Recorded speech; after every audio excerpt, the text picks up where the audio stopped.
Welcome to our digital Infoday session. In this event, we'll be giving you some top tips on how to manage the uncertainty of living with a treatable but incurable cancer. The event has been recorded and will be available to watch on our Facebook page and website soon after. In today's event, you'll hear a presentation from our speaker. There will also be some patient experience videos and a Q&A session. If you'd like to submit a question during the event, please use the Q&A box. If you'd like to speak with each other, you can use the chat option. We'll also be posting useful links in this throughout the event. Both can be found at the bottom of your screen. If you have a question and would perhaps rather not ask it this evening, or you think if you think of a question after the webinar is finished, you can always talk to your hematology team or get in touch with us via the Myeloma info line or the Ask the Nurse service. So I'm Mary. I work in the myeloma diagnosis team. We work alongside a variety of professionals, including GPs, hematologists, and laboratory scientists, with the goal of supporting healthcare teams to diagnose myeloma as early as possible. Some of you may not be familiar with Myeloma UK, so I'd like to tell you briefly who we are and what we do. Myeloma UK exists to support all those affected by myeloma and its related conditions, which include smouldering myeloma, MGUS, and AL amyloidosis. We are patient-focused and we aim to empower, inform, and support patients in everything that we do. As an organisation, we rely on the generosity and kindness of supporters fundraising and donating. Myeloma UK receives no core government funding, so your support is vital, and we are truly thankful for all the contributions as they allow us to continue working to help patients, their family and friends. So, without further ado, I'd like to welcome this evening's expert. This is Surabhi Chaturvedi. She's a psychotherapist and counsellor in hemato-oncology at King's College Hospital NHS Foundation Trust. It's so nice to have you back presenting for us. Hello, Surabhi. Hi, Mary, and everyone listening. Thank you for having me, and it's a pleasure to be here. So now, before I hand over to Surabhi, we'd like to share a short video from Mark, who tells us about his myeloma journey so far, from diagnosis right through to remission. Hello, my name is Mark Scott. I am 48 and I have been a myeloma patient now for just on 4 years. I want to talk a little bit about uncertainty upon diagnosis. And this is going to sound strange to say, but in actual fact, my uncertainty was reduced on diagnosis rather than made worse. And that's because, like many myeloma patients, I was misdiagnosed for several months. And by the time I was diagnosed, I was bedbound and in considerable pain. So on the 1st of August 2018, when I was told I had myeloma, as strange as it sounds, it was actually a relief, because we finally knew what it was, we knew how it was going to be treated, and we knew that I was going to get better. However difficult that road may be, there was now an end in sight, and that end was better health. So as a consequence, actually, my diagnosis was actually a relief. There's a lot of uncertainty, obviously, around the different myeloma treatments that you may have to go through when you're first diagnosed. And it's a little bit overwhelming because you are bombarded with a lot of literature and a lot of forms that you have to sign, lots of drugs with unpronounceable names that you're going to end up taking. And there's certainly uncertainty around that. But I think that's a necessary uncertainty because you obviously need to know all of those potential side effects that you may suffer. I think when it came to treatment for me, my uncertainty evaporated quite quickly once I started, because I started to feel better. And this is a little bit unpopular with a lot of myeloma patients, I understand, I didn't really suffer a lot through chemo. My side effects were relatively minor. One area of treatment that did cause a lot of uncertainty, though, is the prospect of a stem cell transfer. And you read a lot about it, you hear a lot about it, you talk to people who've been through it, and it's an unavoidably uncomfortable experience. I think there's no other way to put it. And I certainly was anxious about that. However, I think when considering a stem cell transfer, I think the thing that stuck in my mind the most was I knew that that stem cell transfer was going to give me the longest and deepest remission that I would have as a myeloma patient. So whilst I knew I was going to suffer in the short term, I knew that in the long term, it was going to be the greatest benefit. So if you are considering stem cell, it isn't a picnic, but I think the long-term gains certainly outweigh the short-term discomfort. Okay, I'm now almost 3 years in remission. I remember vividly in the first week of July 2019, the legendary Dr. Rocci at Manchester Royal Infirmary telling me that my myeloma was now undetectable after 11 months of treatment. And as I approach those 3 years in remission, I have to be honest, I try my hardest not to allow thoughts of uncertainty to cloud my life. There's obviously a certain amount of uncertainty that goes with being a patient with an incurable cancer. Any kind of niggle, any ache, any pain does take you back to those pre-diagnosis days and makes you think, hang on, is it back? But how I rationalize that is that I have an absolutely fantastic team of consultants, nurses, welfare staff, all those people that go to look after you when you're under care, who have always been there for me over these last few years. And if it did come back, there are many, many ways that it can be dealt with. And I will be in the hands of some of the most dedicated caring professionals you could possibly hope to have looking after you. So when it comes to remission, I will not allow myself to have my thoughts clouded with uncertainty, because what I want to do now moving forward is just lead my best life.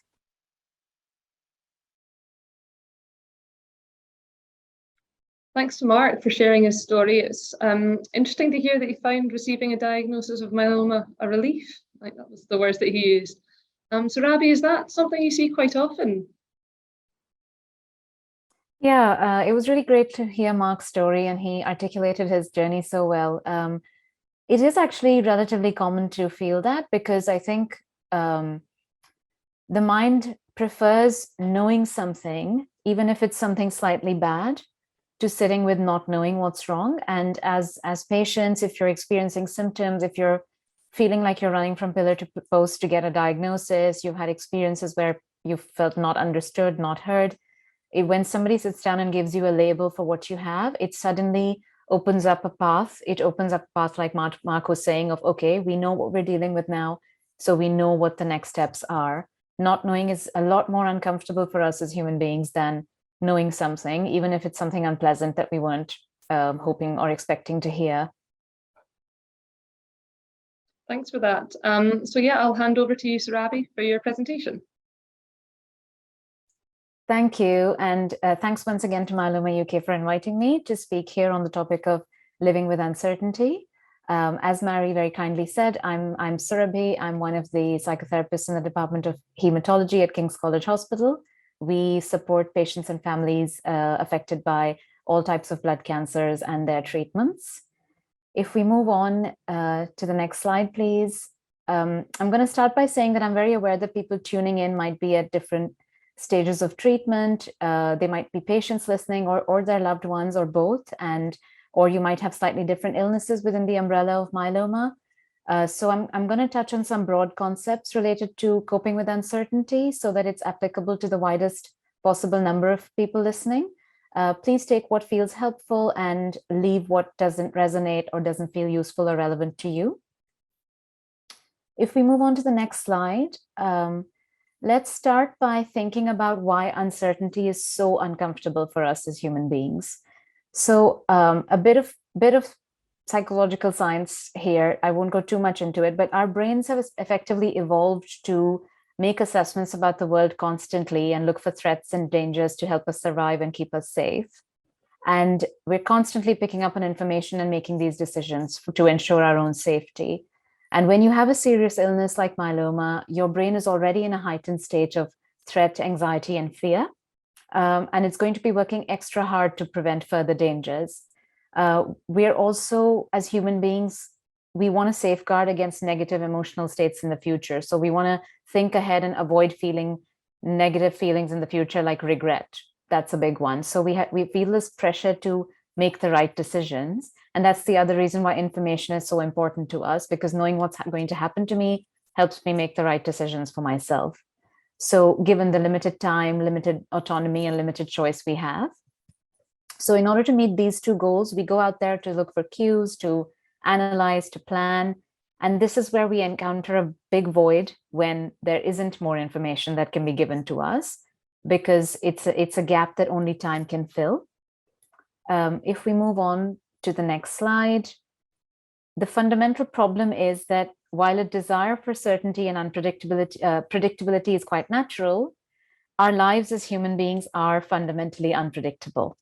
When things are going well, we tend to notice this a little bit less, and we fall into the habit and comfort of thinking that things are in my control. But the fact is that some element of random chance and unpredictability is always present in our lives. And naturally, the sense of unpredictability gets very magnified and heightened when we know we're facing something as significant as a serious illness and the prospect of our life expectancy being shortened in some way. If we move on to the next slide, some of the ways in which we might react to uncertainty, and this is just a description of them. This isn't a hierarchy of which one's better or worse than the other. Sometimes we might force a definite conclusion on the situation because in our minds, this somehow feels safer. This can look like, in psychology, we have a word called catastrophizing, which is always thinking of the worst possible outcome, or its extreme opposite. Some people cope with uncertainty by just adopting an extremely positive attitude. And I've put on the slide there that even coming to a negative conclusion feels more comfortable because certainty is equal to safety for the mind, for certain parts of the brain. And so even coming to a very bad conclusion feels safer than staying with the discomfort of the unknown. It actually takes a lot more effort on our part to keep all possibilities open in our minds than just jump straight to the most negative conclusion. But obviously this effort is worth putting in, because when we catastrophize, when we're constantly thinking of the worst case scenario, it keeps us in a heightened state of stress and worry, and it can interfere with how we are living our life in the day-to-day. Another way of reacting to uncertainty is denial, or to put something out of your mind or just not think about it. Generally, people think of denial as if it's a negative thing, but actually it can be quite helpful and functional if it helps us to do what we need to do what's right for us and our loved ones in the present moment. Escapes and distraction techniques are similar in that they're effective ways of managing anxiety, but only to the extent that they help you live your life effectively in the here and now. Another thing we might do is create a sense of control through what we call safety behaviors or magical thinking.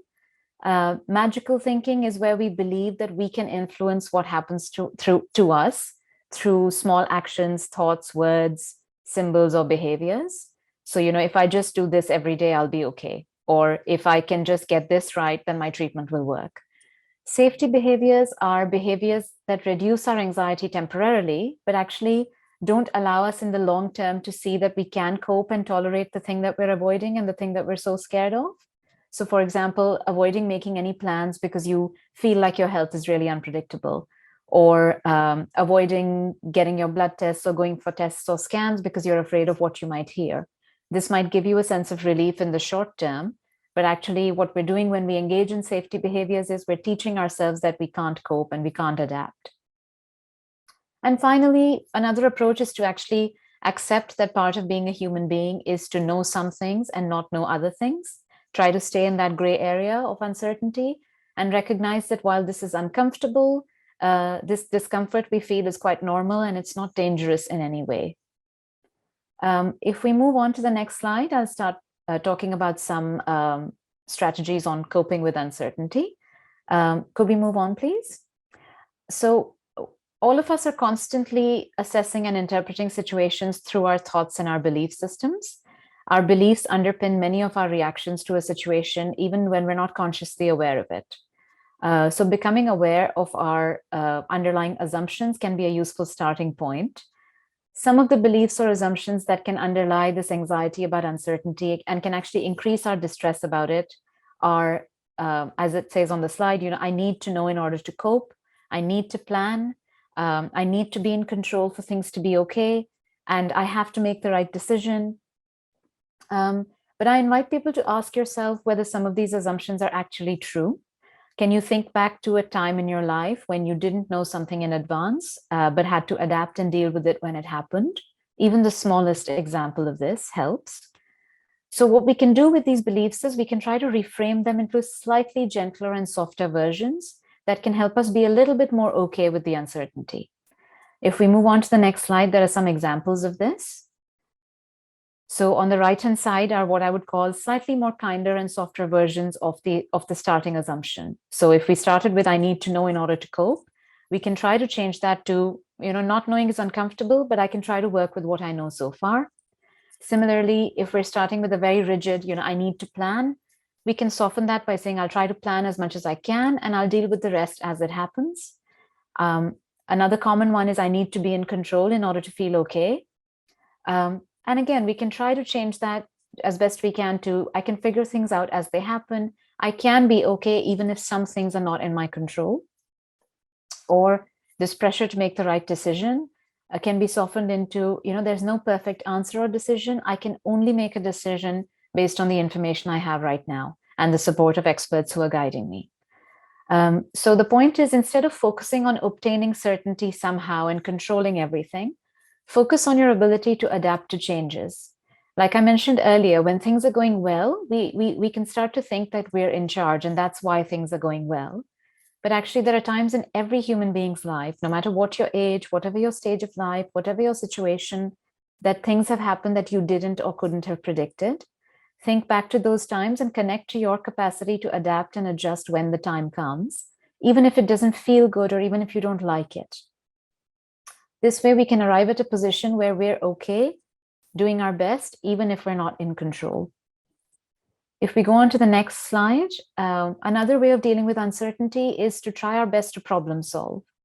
Some examples of the type of problems that our mind can throw up when we're stressed or worried about the future is, I don't know what my future holds. I don't know how much time I have. I don't know how long my remission will last. I don't know how the next treatment will affect me. I don't know when I'll need treatment again. I don't know whether to spend my time working or to spend my time just relaxing with my friends and family. So another kind of challenge we face as human beings is that while our minds can time travel, we can only influence events in the present. So the further into the future we look, the more we can lose that sense of what we know and what we can be sure of.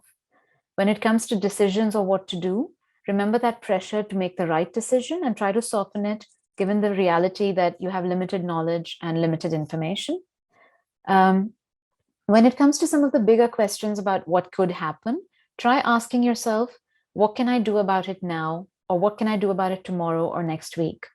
If you can think of things that you can do in the present to prepare for the uncertainties that you're worried about, then that's good. And you should try and put them into action, or you can set an intention to put them into action, writing them down and deciding when you're going to address a particular point.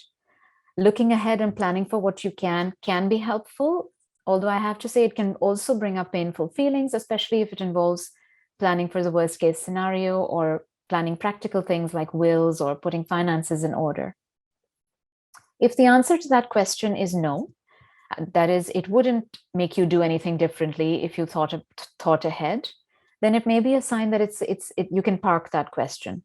In such a situation, you can gently try to train your mind to get comfortable with the gray area of not knowing by compassionately and kindly telling yourself, we simply have to wait and see, and this is okay.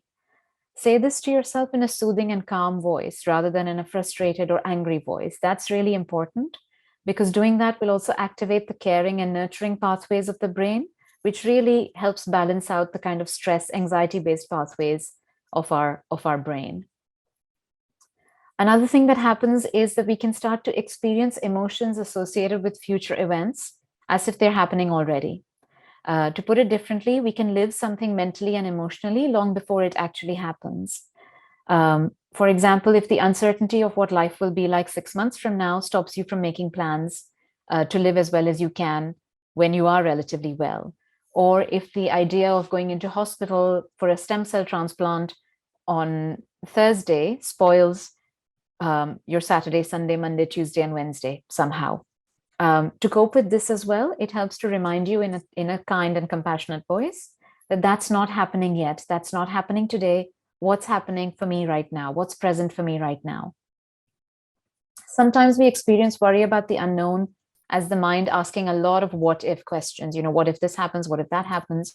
What if something goes wrong? What if I can't get there in time? What if it doesn't work out? What if I have to try a different treatment?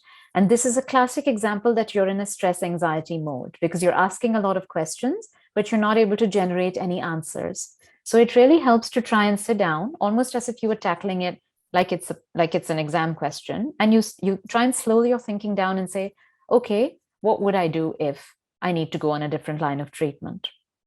And that can help you generate answers to the question, which breaks that loop of just staying with the anxiety-provoking thought. If we move on to the next slide, I'll touch briefly on something that's present for a lot of myeloma patients that I've worked with over the years, which is uncertainty about side effects. How will they affect me and how long they're going to last? How long is it going to be before I come back to normal? So it obviously helps to keep in mind what your medical team has said to you about what to expect. People worry about how side effects will affect them because we feel we need to be prepared in order to cope with it when it happens. However, I keep saying this and I can't say it enough. You can cope with things as and when they occur, and you don't need to anticipate it exactly in order to deal with it when it actually happens. Reminding yourself that your team are there to support you with all their knowledge and expertise is a very helpful way as well. And as Mark shared, also this can feel like a safe place to land. That even if I don't know how it's going to be, I have all these nurses and doctors and allied health professionals who'll be looking after me. Living with the uncertainty of whether and when you might feel better again can be helped by, again, your medical team might be able to guide you on how long you can expect certain symptoms to last, how long you can expect recovery to take. It can also help to reframe negative conclusions that, I'm never going to get better, to slightly more balanced ones that I don't know if I'm going to get better. I don't know how long it's going to take. I simply have to wait and see and try and make the most of how I am right now. This can give us some psychological space to try and live our best life within whatever limitations might be there, physical or emotional. If we move on to the next slide now, I hope everyone can see that. It's a bit crammed in there. So this is a 3 circles emotional systems model. It comes from a model of psychological therapy called compassion-focused therapy, which is based on the work of Paul Gilbert, who's a psychologist. And essentially, the idea is that there are these 3 different pathways in our brains, and this is common to all of us. This is not specific to an individual. When we're feeling stressed or anxious about the unknown, what's happening is that the one you see in red, our threat-based system, is active. And in order to experience psychological well-being and harmony, we need to find a way to balance this out by bringing one of the 2 other systems up if we can. One of the ways in which to activate the soothing system, which is in the green on your screen there, is to do something that relaxes your body. This could be meditation, this could be yoga, this could be going for a walk, listening to music, listening to bird song, spending time with your pet, cooking something. These types of activities are designed to slow us down, to help us engage and interact with the world using our senses rather than our thoughts and our worries, and to stay in the present moment a little bit more. Alternatively, you can also try and activate what we call the drive system, which is in the blue there, which is the reward system of the brain. Now, this can be activated by doing simple activities that give you a sense of meaning or a sense of achievement, like it could be work for many people, it could be exercise, it could be doing a puzzle or being really good at a game, arts and crafts, do DIY around the house, or just doing something that aligns with your values, with kind of what kind of person you want to be.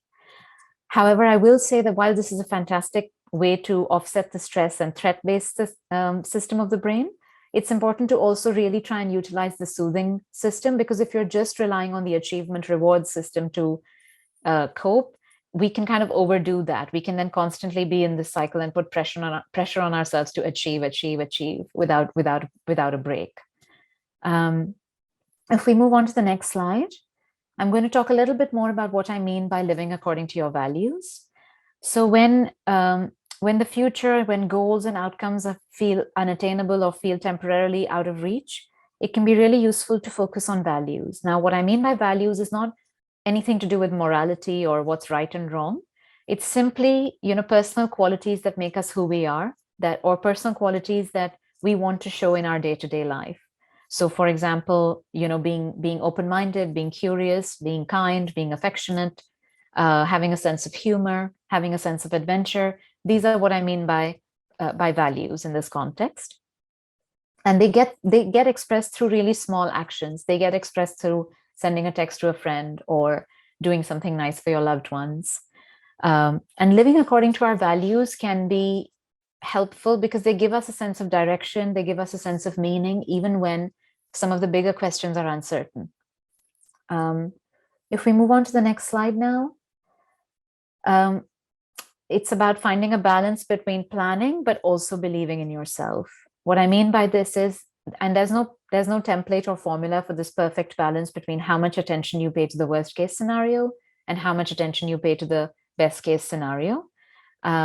In general, after we've planned to the extent that it's possible, after we've got the information that it's possible to have at any given point, it's okay to step into the unknown with some amount of belief that, you know what, I'll find a way to deal with it when the time comes. We're all actually doing this already as human beings. We're all kind of muddling along in the world, acting as if we'll be okay and deal with things as they arise. So having some belief in our ability to do that can really help staying with uncertainty. And also, actually, more importantly, it can help put one foot in front of the other in the present, which is the only sphere in which our lives are actually lived. If we move on to the next slide, we can think now about how, even amidst the bigger uncertainties, you might find small elements in the present that you can be sure of. So, I don't know the answer to some of the big questions facing me, but what are some of the things I do know and I can control right now? And this can be really small things like, what are you going to have for dinner tonight? Or how do you want to spend your evening today with your friends and family? When your mind becomes stuck on what's going to happen, instead try to ask yourself, what do I know right now? What do I have right now? And how do I honor and find a way of investing in this? This gives the mind something concrete to hold on to while we try to get it to move away from that preoccupation with the uncertain future. And if there's something you can introduce into your life which has a sense of stability or predictability, any small activity or ritual or routine, this can help as well. If we move on to the next slide, it would be remiss of me to not say that actually, as we try to get better at staying with uncertainty instead of controlling it, this can bring up a lot of painful thoughts and difficult feelings. Simply having a health condition can do that. So if this is present for you, it's really important that you seek out spaces to talk about the difficult stuff. Now, this could be with your friends and family. It could be through organizations like Myeloma UK or other helplines or support groups, or it could be through speaking to somebody like myself who's a professional therapist or counselor.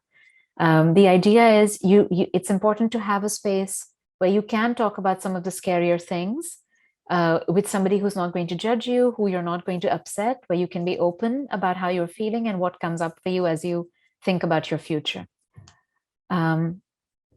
What I'm going to do as we move to the next slide, which I think is the final one, is I'm going to end with a final thought.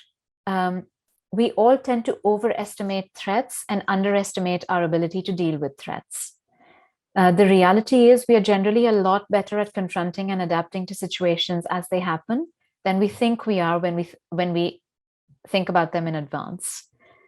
Much of what has happened to anyone who's listening was not told to you in advance. You didn't have the opportunity to prepare in advance for living with myeloma and undergoing all these treatments. You had to find your feet within the experience. And I know that sometimes it can feel really difficult and sometimes it can feel really messy, but you are doing it and you're not alone. And that's where I'll stop for now. Thanks everyone for listening. Thank you, Sarabi. That was a fantastic presentation. I think there were a lot of great tips that are kind of applicable to many different situations that people find themselves in. And I think it was really kind of poignant leaving on that note about us underestimating our ability to cope. I think that's kind of a human thing, isn't it? But it is amazing the adaptability we have. Absolutely. And actually, that's the first thing we can try and reconnect to, because it's the first thing that kind of flies out of the window when we're facing any kind of threat. The brain just goes, can't deal with it, so it starts to panic. But actually, a bit of backstepping, bit of rewinding will help anyone see that there have been so many instances in life that we've risen to the occasion and found our feet within an experience, even if we didn't know in advance. So now we're going to show you a video from Graham. He's going to tell us about his story of diagnosis, how he lives with the uncertainty of myeloma, and how he manages to live an active life. Hi, my name is Graham. I have multiple myeloma, and as a result, I've been living with uncertainty for many years. For the first year following the shock of diagnosis, it was, will this drug, this treatment work at all? And for the last 10, it's been more of a case of, is the myeloma coming back? My myeloma journey started back in 2011, when I was just aged 48. I'd had an accident and broken my ribs. I was told to take it easy for a few weeks and my ribs would heal themselves naturally, but they didn't. After another couple of months, I'd been back and forth to the GP. They finally gave me a blood test and found an abnormal protein in my blood, and then gave me a 2-week cancer referral. My GP told me that it could be nothing. In fact, it most probably was nothing, or MGUS, smoldering myeloma. But a worst case scenario was it was some cancer called myeloma I'd never heard of before. But whatever it was, he said I was going to get to know my hematology team very well for the rest of my life. 2 weeks later, and the hospital consultant dropped the bombshell that I indeed had multiple myeloma, and my bones were riddled with holes. But I was young and otherwise fit, so I was eligible for a new drugs trial and an SCT, stem cell transplant. After just 5 cycles of the chemo, my paraproteins had all but disappeared, and the autologous stem cell transplant, followed by Revlimid maintenance, kept my paraproteins down to 0 for quite a bit longer. You're told that it will come back, but when? Hopefully not for ages, but nobody knows. A good way to explain this is if you've seen the latest NHS advert, which is to encourage people who think they've got something wrong with them, maybe it's cancer, but they're too scared, just go to your GP and get it tested. It shows a man carrying some sort of little jack in the box. He's too scared to turn the handle in case something horrible, something shocking pops out.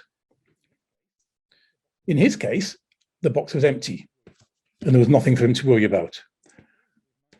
But for us with myeloma, we know there's something nasty in that box.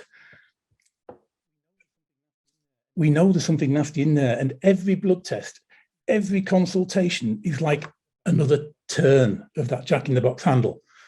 How many turns will it take before something nasty pops out again for me? I don't know. Will it pop up this time? Don't know. I had a good few years of remission. Life was great. I was getting back to normal, although I still had a few recurring side effects following on from all the treatment. You'd managed to forget your underlying illness, and then it was time for another regular blood test, another turn of the handle. And for me, the inevitable shock wasn't a myeloma relapse. Instead, I developed something similar but different, a secondary cancer called acute myeloid leukemia, or AML. Yet another disease I'd never heard of before, and the cycle starts again. The shock, Googling it, and a prognosis. The treatment was similar to that of myeloma, and underwent another trial, more chemo and more radio, and at this time a donor bone marrow transplant. That was about 4 years ago. I'm still in remission and living a full and active life, still turning that handle every few months, waiting for something nasty to jump out again. But in between the turns, I generally manage to put my fears and uncertainty to the back of my mind. They never really come to the surface nowadays, but I haven't forgotten my condition. I'm reminded of it daily. Every time I exert myself or clutch my ribs or someone coughs or sneezes anywhere near me, we just have to live with this uncertainty and the vulnerability. And 11 years after thinking I was at death's door, well, I'll take that any day. So our thanks go to Graham. That was really nice of him to share his story with us. And fantastic, like Sarabi was saying, kind of staying in the present and making sure you're staying active. I think these are, as we said, quite good coping strategies. And so we've reached the question and answer section of today's webinar. Thank you to all those who've submitted questions already. If you have any more, do pop them in the Q&A box. We'll try our best to get through as many as possible. So the first one I'll start off with is from Rachel. So she said, people think because I've had a stem cell transplant, I'm fully recovered from myeloma. How can I share and explain the uncertainty with my friends and family? Thanks, Mary, and thanks. It was lovely to hear from Graham as well. And thanks for this question, Rachel, which I'm sure many people can relate to. So this gap between, what people on the outside see and expect and want to see, as well as what your experience is and what you know to be true and what you might be carrying, is quite a common one. My best advice is, as far as possible, depending on the situation in which you're interacting with somebody, it helps to be honest. You can start by thanking them for their interest in your recovery, but explain that recovery from treatment can be lengthy and unpredictable. And you might even just say, as a reminder to them and yourself, that I'm just trying to take it one step at a time still, With close friends and family, you might also acknowledge some of the feelings you're feeling. You might acknowledge some of the anxiety and worry you have about the disease returning and the fact that this is always present for you, again, as Graham was saying. And even if it's at the back of your mind, that this is always there. But then again, you're trying your best to deal with it, and that and that other people should know that it's normal and understandable to have these worries. Yeah. Thank you. That's really helpful.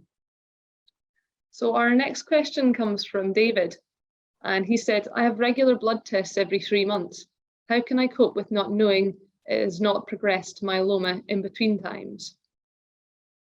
Yeah, I want to start by saying it's completely natural to have a spike in anxiety and a spike in that thought that what's going to happen just before you're going for a test or a scan, whether it's 3 months, whether it's 6 months, it's always the case, and it actually never goes away.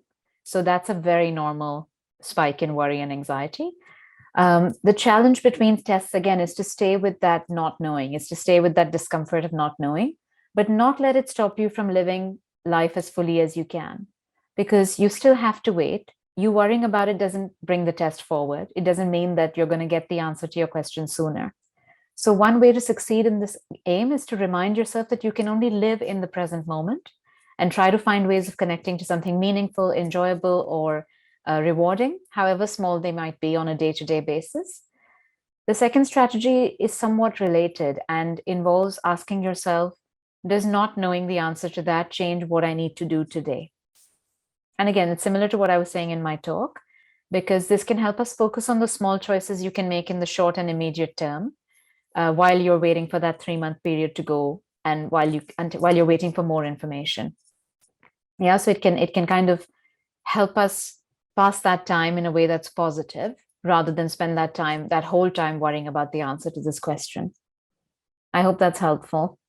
Yes, it was. I guess almost take us back to that Paul Gilbert slide you showed with the 2 different kind of ways of coping with things. So going with the calming or with absolutely, because that's what's going to be happening in that 3-month period. Is you can either spend all of that 3 months with that threat system activated, or you can try to say, okay, I'm only going to get the answer to this in 3 months. There's no option here but to wait. So I might as well accept that, and I might as well try to do something that either calms me or that makes me feel good about myself. But again, very important to do all of this in a calm voice and not kind of shout at yourself, because that's going to make the threat system more active again. Sure. Yeah. Thank you. So the next question we've got is from Shabana. They have said, how do you deal with the everyday anxiety, knowing you possibly don't have long left? Do bucket lists help, or do they make you feel more anxious? Yeah, thank you, Shabana, for that question. I'm going to answer the second part of the question first. Whether bucket lists help or not is entirely an individual preference. if you're the sort of person who gets motivated by making lists and striking things off the list when they're completed, feel free. The only thing I'd say is I would encourage you to make a bit of space for self-compassion within that, because it could be that factors outside of your control interfere with you being able to achieve some of those very concrete things on your list. And it's very important to be flexible and not be self-critical if that does happen. So maybe keep a, rather than a must-do list, maybe it should be a I'll try to do or want to do list as much as I can. And again, having a balance between goals which can be attained and ticked off lists and values is important, because when the goals are not available to us, those values, those kind of small actions that we can do to live our personal qualities by which we want other people to know and recognize us can really help. In regards to the first part of the question, and I appreciate somebody raising this question, because actually it's one that's difficult to ask, and it's how to deal with the anxiety of not knowing you might not have long left to live. I can't pretend that there's a simple coping strategy I can suggest to sit with this particular one. It can be a huge emotional and psychological strain. It's not easy to accept this. It never is, and there's no right way of dealing with it either. This thought can come up with a lot of very valid grief, sadness, fear, and talking to somebody about these emotions is actually one of the best ways we can deal with them. Once you've done that, to try to give yourself something other than these feelings to focus on so that they don't take over. You might try to ask yourself, what or who matters to me the most? And how can I deepen my connection to what matters to me the most while I'm still here and while I still can? It's actually the only option we have in the face of grief and that kind of the biggest fear we all have as human beings, which is the end of our life. So what matters to me, and how can I deepen my connection to that while I still can? Yeah, so I guess like you're saying, kind of figuring out what your values are and then making sure that the time you spend focusing on them and leading a life that fulfills you because you are following those values. Absolutely. And actually, when we think about the biggest fear for people is that end of the road, and sometimes it can bring up huge emotional pain and sadness and grief for our families, for people around us, and all sorts of very difficult feelings related to that. And if we can turn that into doing something that is loving and positive and celebrates what we have right now, that's actually one of the greatest things we can do with our grief about a possible future event. So say what you want to say to the people who matter, and that can help with these sorts of feelings. Fantastic, thank you. So the next question comes from Eileen. She says, as myeloma is not a sprint, but more of a marathon, can you suggest ways of mentally staying positive when it's often difficult? Thanks, Eileen, for the question. I'm going to make a distinction between positive feeling and positive choice. So how we feel and how we act, the choices we make.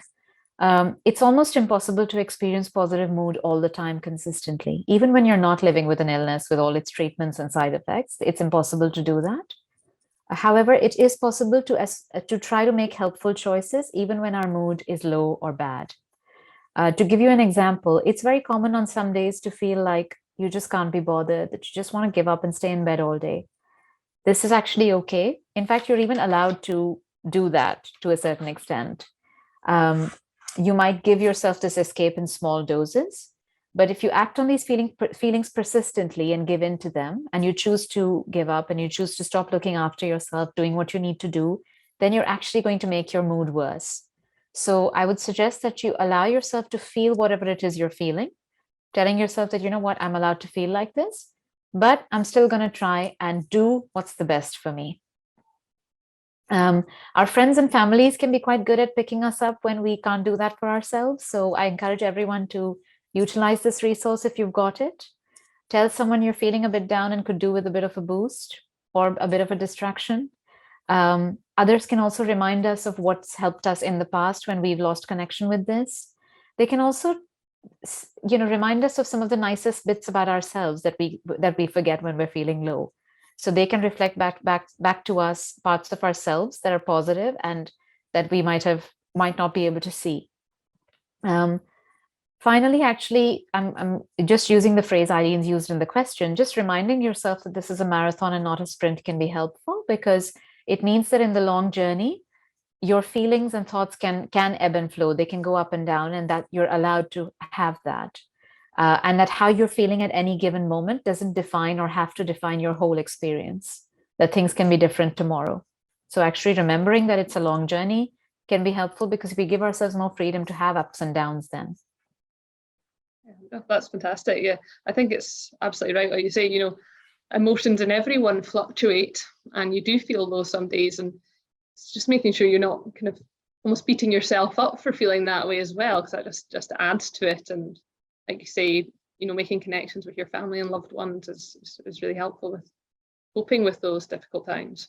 Yeah, and actually recognizing that our emotional level and our behavioral level is different. Like, for example, a small example I give to many people is you might not feel like going for a walk, but do it anyway, because the walk doesn't care whether you do it in a foul mood or in a happy mood. You'll still derive the benefits of doing something. You'll feel good about having got out of the house, done something, move your body a little bit.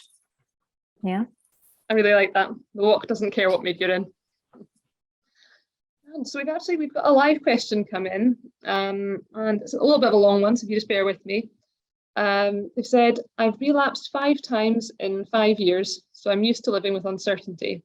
I'm normally quite good at just getting on with my life, but I do sometimes get annoyed when I have to do everyday stuff, cleaning, shopping, etc., as it seems like I'm wasting my remaining time.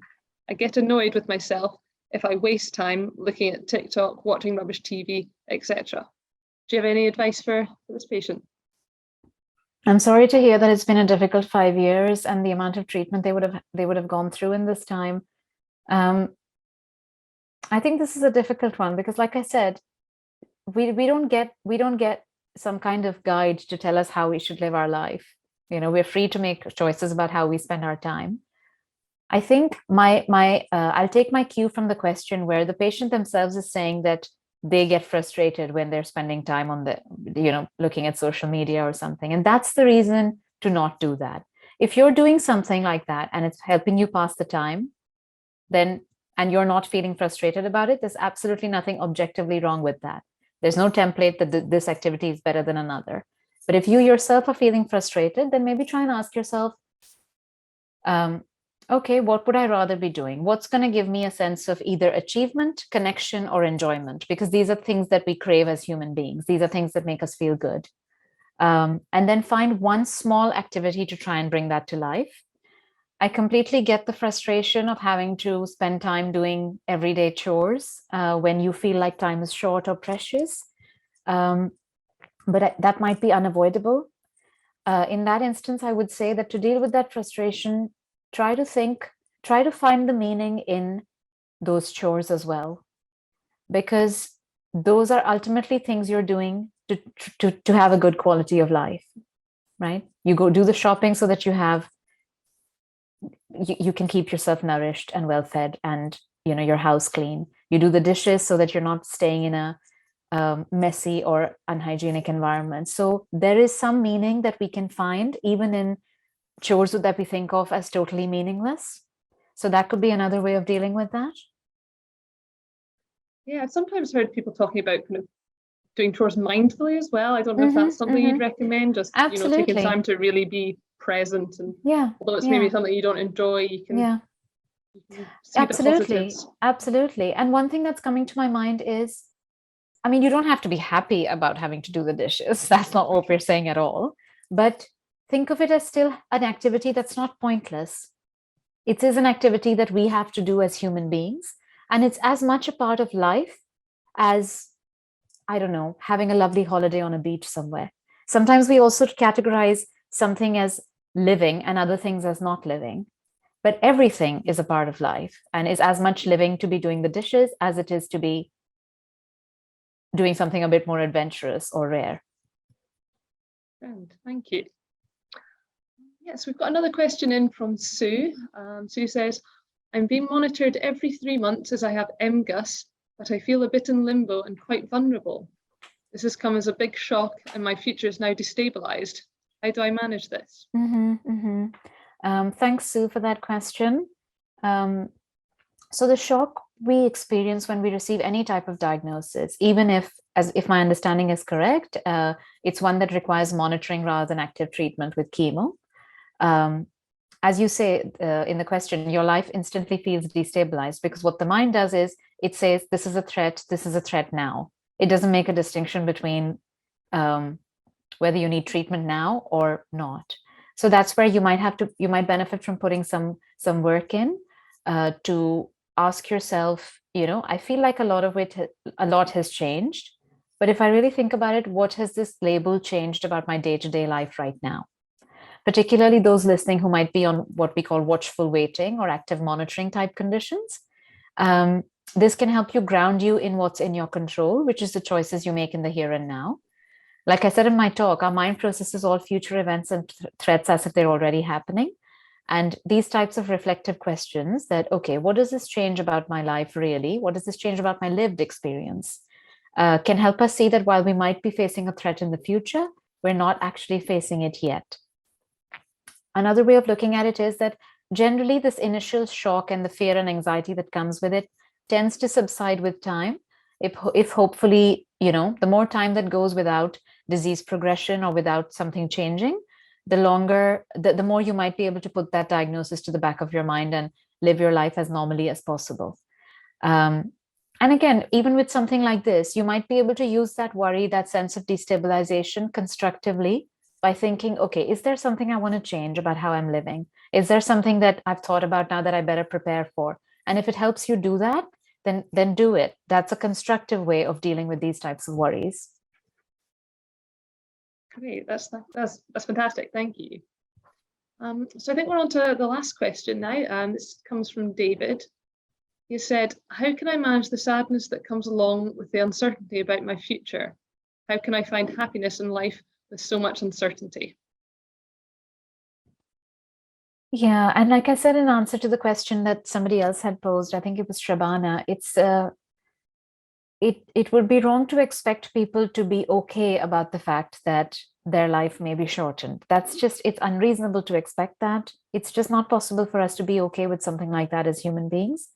So I think all you can do is to try and really be kind to yourself and make space for that sadness in your life, recognize it as valid, recognize that it's coming from a place of love and from having built attachments and built a life that means a lot to you. And that's why there's a fear of losing it.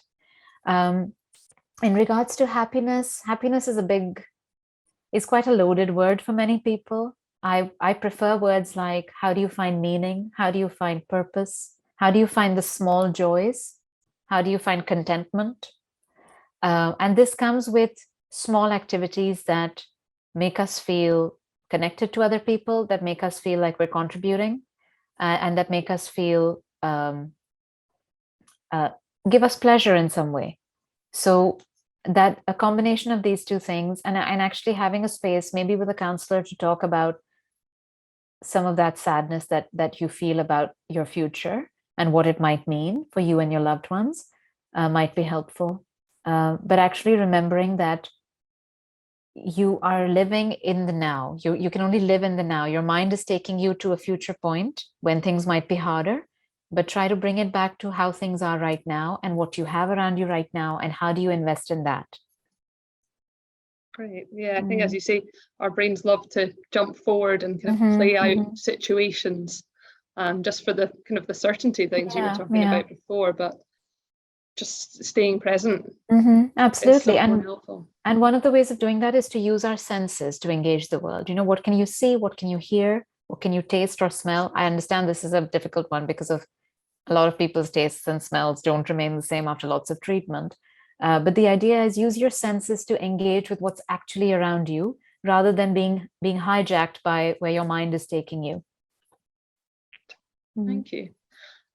So I'm aware we're coming towards 6 p.m. So I'll just let you know that this might run on a little bit, but it shouldn't last too much longer. So Yes, thank you everyone for the questions. That's all we have time for today, unfortunately. But before we finish, we'd like to show you our last video, which is from Lee. She's going to be talking about her initial diagnosis, treatment, and her positive attitude. Hi, my name is Lee Miller. I was diagnosed with myeloma in February 2018 at the age of 47, and I am now 52. My diagnosis came out of the blue as I hadn't been unwell, but went to the doctors about a sebaceous cyst on my head, and I mentioned that I had been really thirsty, and they took some bloods. That is when my journey began. First bloods were taken on February the 9th, and subsequent bloods being taken the following Monday and Tuesday, and I was admitted into the Edinburgh Royal Infirmary on Thursday, the 15th of February, with my kidneys only working at 30%. After some further investigations, x-rays, kidney biopsies and bone marrow biopsies over the next 4 or 5 days, I was diagnosed with myeloma, an illness I had never heard of. That was a difficult time as we didn't know exactly what was wrong, and I thought it might have been kidney problems as I was in a renal ward.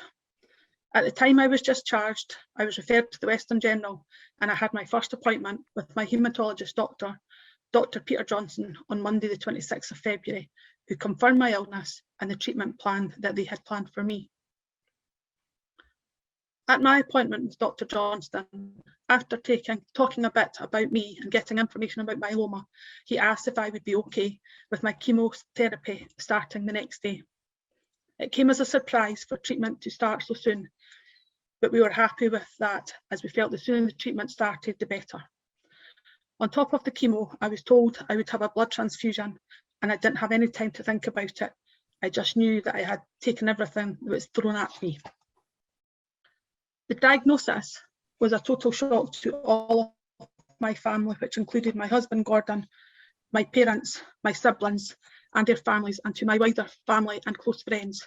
But I had been given my treatment plan and I took it full on and had to go through the up and coming months of treatment, as I had to get up for my 2 boys every morning, who were only 12 and 9.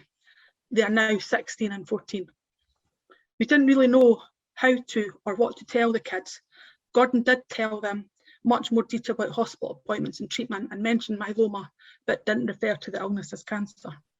It was aimed that I would have 4 or 5 cycles of chemo and a stem cell transplant to get the illness into remission. After 4 cycles of chemo and having had 5 blood transfusions, I was told I was in remission in June that year, but the stem cell would still happen.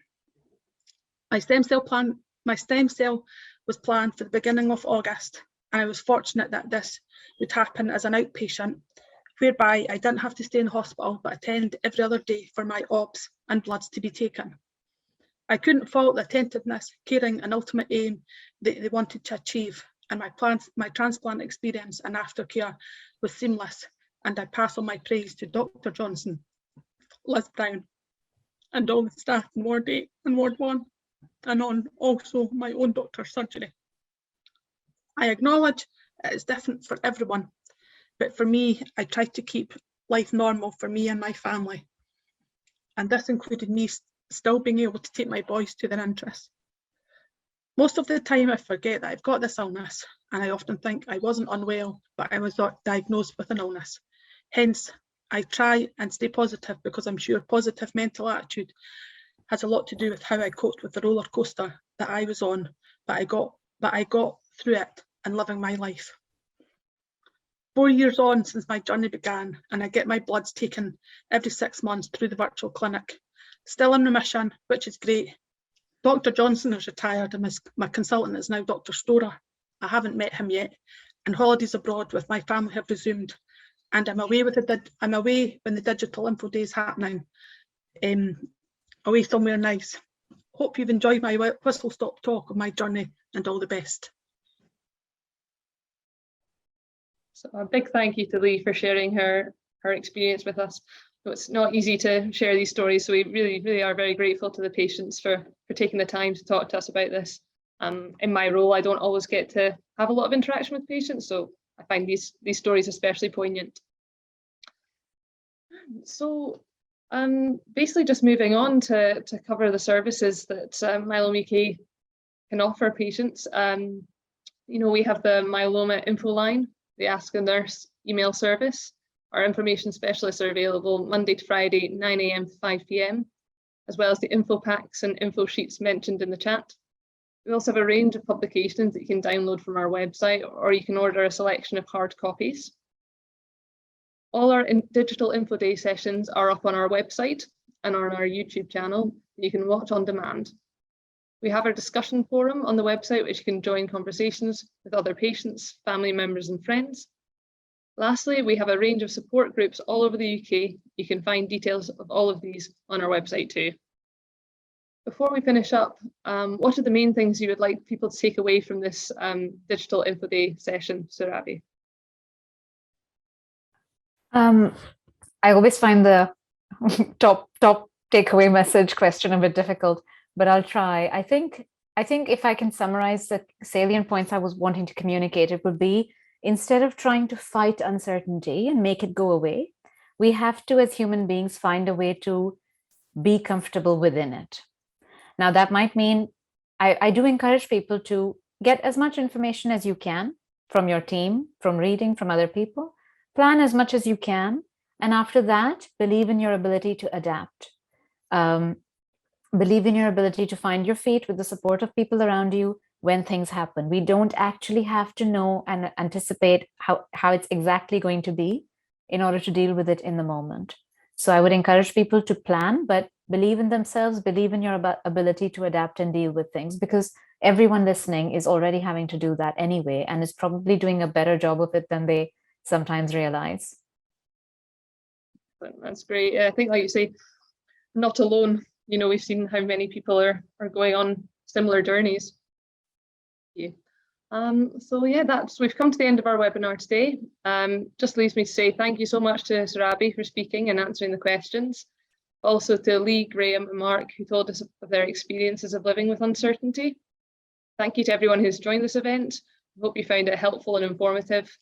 If we didn't manage to answer your questions, or this has brought up some new questions, please get in touch with us. You can do this via our info line or our Ask the Nurse email service, details of which are on the screen just now. You can rewatch this webinar on our Facebook page, and it'll be available on our website soon. Thanks to our supporters, Myeloma UK is able to provide free digital events like this one for patients and their families. If you'd like to support the work of Myeloma UK, please visit www.myeloma.org.uk/donate. And keep an eye on our website and social media channels for announcements of further digital Infoday sessions. Once again, I'd like to say thank you for joining us and hope you enjoy the rest of your evening. Good night. Thank you. Bye-bye. Thank you. Bye.